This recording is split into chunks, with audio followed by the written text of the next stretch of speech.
Hey everybody, what is going on? My name is Anthony and you guys are tuned in to the VR Game Rankings YouTube channel. This is the daily vlog series. It is a daily VR news and discussion show. Today is Thursday. It is April 5th. This is episode 133 of the show. And I gotta tell you, April 5th is a huge day for VR gaming. Why is it a huge day? Because now the Oculus Rift is now 2 years old and the HTC Vive is 2 years old. So PC VR gaming has been around for a full 2 years. And I thought one of the things that we would do on today's episode is take a close look at what it's been like with 2 years of these PC VR platforms. What are some of the biggest challenges that we're dealing with having been here for 2 years? What are some of the questions that we have? We can kind of take a look back at 2 years of PC VR gaming and take a look at where things are going. So we're going to get into that in just a minute. But before we get to that, guess what? It is correction time again. Yes, I was completely and utterly wrong about something. What a shocker. Oh my God, such a shocker. But you know what? I got to come clean and say Skyrim VR. One of the things that I was talking about yesterday, you guys might have noticed that I was talking about how Skyrim has these muted colors, that it isn't very vibrant. It isn't very crisp. There's not a lot of clarity and color and stuff going on. And the exact second that I started talking about that, I had video footage that was going on right next to me of some incredibly colorful and incredibly bright Skyrim footage. So what gives? Something is wrong here. Either I'm lying out of my ass, or that footage doesn't make any sense, or it's from some other version of Skyrim, not the one that I played. Well, it turns out that I simply hadn't played Skyrim long enough. I mean, shocker of shockers. I've played the game a lot on PlayStation VR, so when I got Skyrim VR on Monday, I will admit I didn't spend a ton of time. I just kind of wanted to get into the game, kind of check it out, see how it was, and kind of get a quick take on Skyrim. And so what I did was I went through the normal opening sequence that you have to go through with the dragon and blah, blah, blah. And then finally you get out into the open and you can basically go wherever you want to go. And I went down to Riverwood and was kind of in that basic area, that basic opening area. And I guess what the deal was is that it was just overcast and there was like a mist and like a smoky mist or some kind of mist in the air or whatever that just made everything a little bit drab, a little bit dreary and not quite as colorful, and it didn't have that pop. And I just kind of thought, man, Skyrim seems like it's lacking color. I don't know what's going on here. So last night, after seeing how incredibly bright and colorful that footage was, right when I was talking about it being not colorful, I'm like, you know what? Let me go back into Skyrim. Let me get farther into it and see if anything changes. And so I got back into Skyrim, got a lot farther away from where I was. I got out into basically the wide open plains, the wide open expanse. It was sunny. It was crystal clear. There was no mist in the air. There was no smoke or anything in the air. It was clean. It was clear. And you know what? It was colorful. It was vibrant. I saw all the color. Everything was bright and cheerful. And I realized that I was completely and utterly wrong. And then the other thing that I was complaining about, you know, I was talking about how my sword was getting stuck and that type of stuff. Well, I think I've traced that problem back to the fact that my batteries were basically dying out. That first night that I played Skyrim, my batteries were incredibly low, and I think the battery for my right hand was lower than my left because I had to change my batteries just yesterday. And I think, and thinking back to when I played Skyrim and how I kept having the problem, I thought, you know what, maybe it was just my battery was low. So that wasn't even the problem either. So basically, I am completely and utterly wrong about Skyrim. Now, the one thing I will stand by is there really isn't room scale. There isn't true room scale. I stand by that comment. And the 3D audio isn't legit 3D audio either. I know, yes, there is a mod. You can add a mod, but I still stand by the comment that there is no real 3D audio in the game. You can, of course, mod it in later if you'd like to. So basically, just wanted to clear up some of those corrections. So completely wrong about Skyrim. My apologies. I just report on what I play, and that's the thing. See, I'm not always going to have 4 or 5 hours to dedicate to every little game that comes down the pipe. Sometimes I'm just going to take a quick look at something, and if my quick look at something gives me a wrong impression, I'm going to have a wrong impression, and I apologize for that. I know it's not a good situation, but what am I going to do? This is just the way the game is played. So I would like to give more time to each and every game, but there's so many games. There's so many things going on. I'm working on a lot of different things, and so it can be a bit difficult. So basically, I just ask for your guys, recognize that and kind of understand that fact. Okay, so why don't we go ahead and get into the discussion that I really wanted to get into today, which is we have had VR gaming now for 2 full years, PC VR gaming at least. PlayStation VR doesn't hit its 2-year birthday until October 13th, but on the PC VR platforms, we've had these things for a 2 full years. So why don't we ask a few important questions and answer those questions and kind of go through that. So the first big question I have is, now that we're 2 years into this, do we have a killer app? Okay, and so I'm going to be talking about PC VR. I'm going to be talking about HTC Vive, and I'm going to be talking about Oculus Rift. Not really going to be thinking about PlayStation VR with this discussion because it's not 2 years yet. But do we have a killer app among PC VR games? And I would have to say, while we do have some incredible standout titles, I'm not sure that we have a killer app. Now, we do have games like Lone Echo, which is pretty freaking incredible. We have Fallout 4 VR, which is absolutely awesome. We have Skyrim VR, which is really good despite me getting it wrong. We have Robo Recall, an awesome arcade style game. We've got Arizona Sunshine, a very solid game there. We've got Super Hot. All of these games immediately spring to mind, and I could go on to other games like the Talos Principle VR and a whole bunch of others. We've got a lot of great games in PC VR, but do we have a killer app? Now, I know that all of the games that I've just listed, at one time or another, I'm sure somebody has said Lone Echo is a killer app. I'm sure somebody has said Fallout 4 VR is a killer app. We got people right now on various forums and subreddits that are saying Skyrim VR is the killer app. So we have a lot of people saying this is a killer app, that is a killer app. But the bottom line here is my definition of a killer app is that if you have to wonder if something is a killer app, it's not a killer app. If there's a disagreement, if there's a, if say less than 10% of the overall audience if more than 10% is disagreeing about a killer app, you don't have a killer app. Now, if 90% of the people agree, you got a killer app. What are some examples in past history of killer apps? Well, we can go back to the Super Nintendo way back in the days. Super Mario World, that was a killer app. We go way back to the Sega Genesis. Sonic the Hedgehog was a killer app. We go to the Nintendo 64. Super Mario 64 was a killer app. We go to the world of PC gaming. Half-Life was a killer app.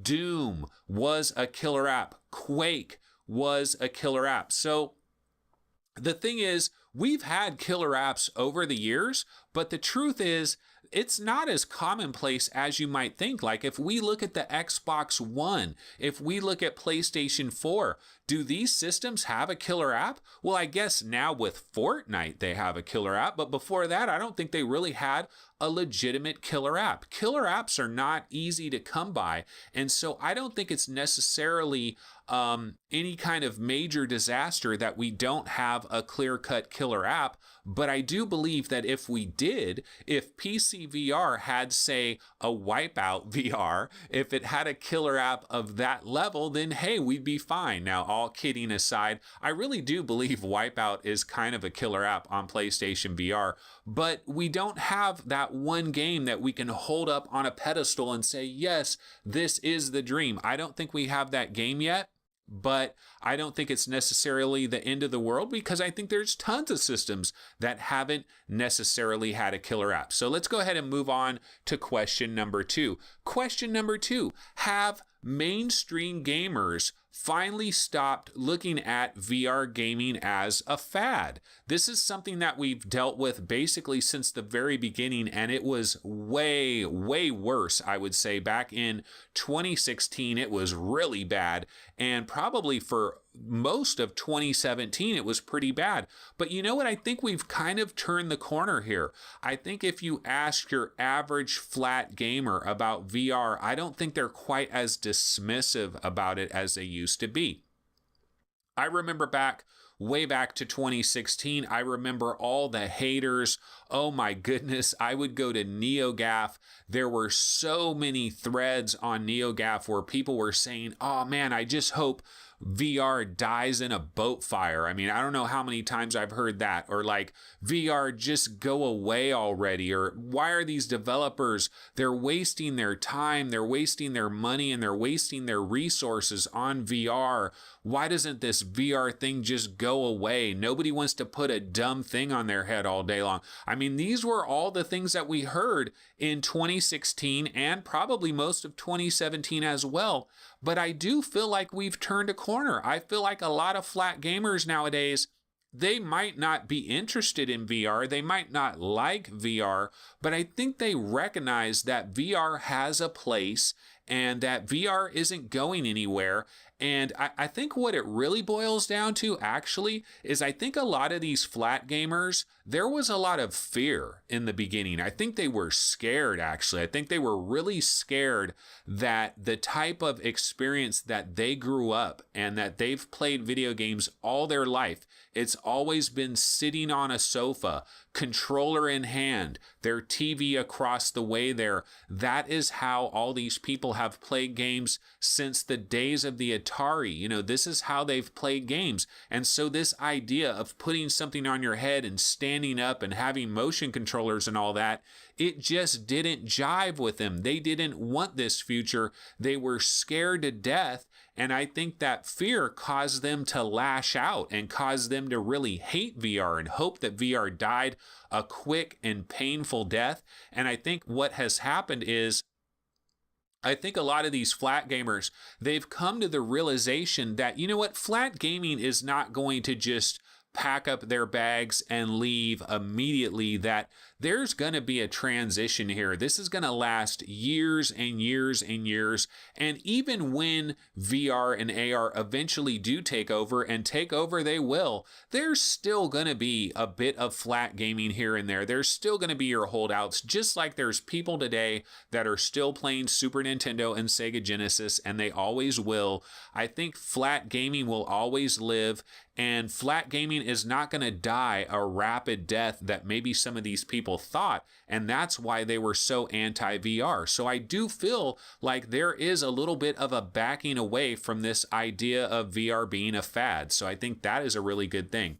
Okay, let's go to question number 3. Has the industry stabilized enough that VR is here today, here to stay, and that we will continue to get a steady stream of high-end VR games? So this is an interesting question. Now, I do believe that VR has stabilized enough that it is not going away. However, I kind of worry about the bigger game, the high-end game part of the equation. We've got stuff like LA Noire, the VR case files. We, of course, got Fallout 4 VR. We just got Skyrim VR. So we've got some really huge games. We got Lone Echo, Robo Recall, Artica 1. We've got a lot of these big AAA style games, Talos Principle VR, a lot of Serious Sam games, a lot of stuff like that, right? So we've had these big games, but one of the concerns I do actually have is that a lot of this stuff had been planned years ago, back when they thought that VR might take off like a rocket. And so a lot of these companies, they had to have a defensive bet on VR. What if VR took off like a rocket and was just out of control, and people just jumped all over VR and it was just the hottest thing going? If that was the case, these companies could not be left with their pants down. They had to have something available for people out there to take advantage of. And that's why we got Fallout 4 VR. That's why we got Skyrim. That's why we got LA Noire. That's why we got Talos Principle and the different big time games that we've got. But now that things have kind of stabilized a little bit and the hype has kind of blown away, and a lot of people say we're in the trough of disillusionment. And while we're in this particular area, I do worry a little bit about really big games coming along that are not funded by Sony or Oculus or somebody stepping up and funding the games. We do have a little bit of an issue. Now, the good news is we have so many smaller developers that are doing such good stuff that I think we can actually survive without some of these big major time releases. But the problem is, if we don't get Grand Theft Auto in VR, if we don't get Red Dead Redemption in VR, if we don't get the next Bethesda game in VR, we're going to have to get some of these really big games in VR, not so much for those of us that are already here and already enjoying things, but to get the fence sitters that are still waiting. They're still wondering. They still don't see it. They're waiting for all the big games. And to get those people, we're going to need those games. And we could be delayed a little bit on that. So this is going to be a lengthier trough of disillusionment. We're going to have to deal with this. Okay, so let's go ahead and get into my final question. My final question is, what are some things that still disturb me about the success or the lack of success with VR right now? And I'll tell you what, the number one thing that disturbs me actually is the fact, this is disturbing. There are people out there that have bought an Oculus Rift. There's people out there that have bought an HTC Vive. And when they first got their Rift and when they first got their Vive, they were pretty hyped. They were hyped into it. They're like, yeah, VR, this is a breakthrough. This is incredible. The game is completely surrounding me. I'm seeing my sword. I'm seeing my shield. This is so awesome, blah, blah, blah. But some of these people, what happened is, they were basically in like a honeymoon period for a number of months with their Vive or their Rift. And some of these people, can you actually believe this? Some of them have kind of put away their Rift or put away their Vive, and they've gone back to flat gaming, and now they're playing Fortnite or PUBG or whatever the hell it is that they're playing. And it's like, oh my God, how can you do this? It boggles my mind. It really does, that you taste the future of where gaming and entertainment is going, and you're actually like, yeah, we're not quite there yet. I'm going to go put this back in the closet. I'm going to go back to the comfy confines of my sofa. I'm going to hold my controller in my hand, and I'm going to play Fortnite. And I don't know, man, that is depressing. That really is depressing to me, because I kind of looked at VR. I always thought that VR is going to take over everybody. And I still believe that, but I thought it was going to happen a little bit faster. And I kind of thought that all it took is for somebody to get into VR and experience what VR brings to the table, and that it would be impossible for them to go back to flat gaming. But that apparently hasn't been the case, and that is disturbing. Now, do I have an explanation for this? Of course I do. And my explanation is, I think part of this is that some of these people, they get caught up in kind of the overall gaming community kind of a thing, and YouTube and Twitch streamers and PUBG and Fortnite and Call of Duty and, all of, they listen to a lot of podcasts and they watch a lot of video game shows. I'm talking really mainstream type stuff. And VR is still kind of this separate little niche, I guess is how it's pronounced. My apologies for the pronunciation Nazis that are out there every time I mispronounce something. But yeah, VR is kind of this little niche. It hasn't blown up wide mainstream yet. And so they've shelved, their Oculus Rift or their HTC Vive. They put it in a closet, and it's kind of like, well, I'll wait for the next big must-play VR game, and until there is one, I'm going to play Fortnite. I'm going to play PUBG. I'm going to play Call of Duty or whatever the hell they're playing. And so that has been disappointing. That has been depressing. But you know what? It's just, I feel like it's just a matter of time that maybe this first round of headsets, the resolution isn't quite there. The visuals aren't quite there. We don't have full body tracking yet. I mean, one of the things we have to think about VR, we're basically ghosts. We're basically ghosts. We're basically the invisible man. That's what we are. We're the invisible man, but we're holding up a shield or a sword, but the rest of us is invisible. So we're still not in VR yet. So there's a lot of things that have to improve. The resolution, the screen door effect, field of view, the eye strain, the heaviness, the weight of it, the friction of just getting into a VR game and getting it running. One of the single biggest problems that we have in VR gaming, period, is the fact that, like, for example, Skyrim VR. I played some Skyrim VR last night, but you know what I had to do is I had to get into my Oculus, make sure my Oculus was up and running. Okay, so Oculus is up and running. I can hear the sound. I'm in the Oculus Home. Okay, that's good. Now I go back to my desktop. I get Steam going and I start up Skyrim, but it's like a 12-minute process of everything finally loading up to finally actually get into Skyrim and actually start playing the game. And your average Joe Schmo flat gamer is not going to understand this process. They want to turn on a game and 3 minutes later they want to be in it and playing.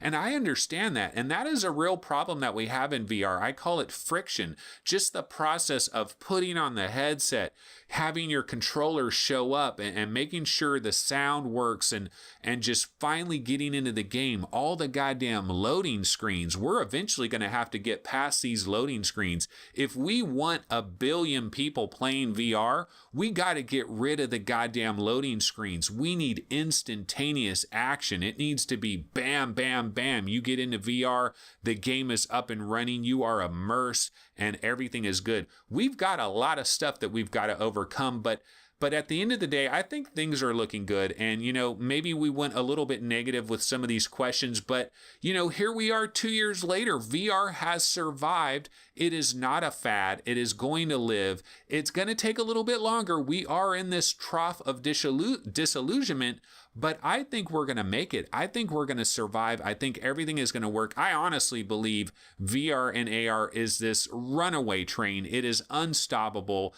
15 years from now, if somebody watched this episode, they would laugh about it, that we even pondered the possibility that VR wouldn't take over or AR wouldn't take over. 15 years from now, this is going to be a complete and utter joke, and VR and AR is going to dominate everything. You're not even going to hardly see flat screens anywhere. That's going to be a quaint thing from yesteryear. I truly believe that. So I think everything is good. It's a great situation, everything will be fine. So anyway, guys, that is going to go ahead and do it for this episode. Not a lot of news. I'll go ahead and get back into the news tomorrow. This has been our show for Thursday, April 5th. 2-year anniversary of the HTC Vive. This is episode 133. I will see everybody tomorrow on Friday. Have a wonderful Thursday. Sorry about the Skyrim thing. I do make mistakes. My apologies, but I'll see you guys tomorrow on Friday. Take it easy. Later.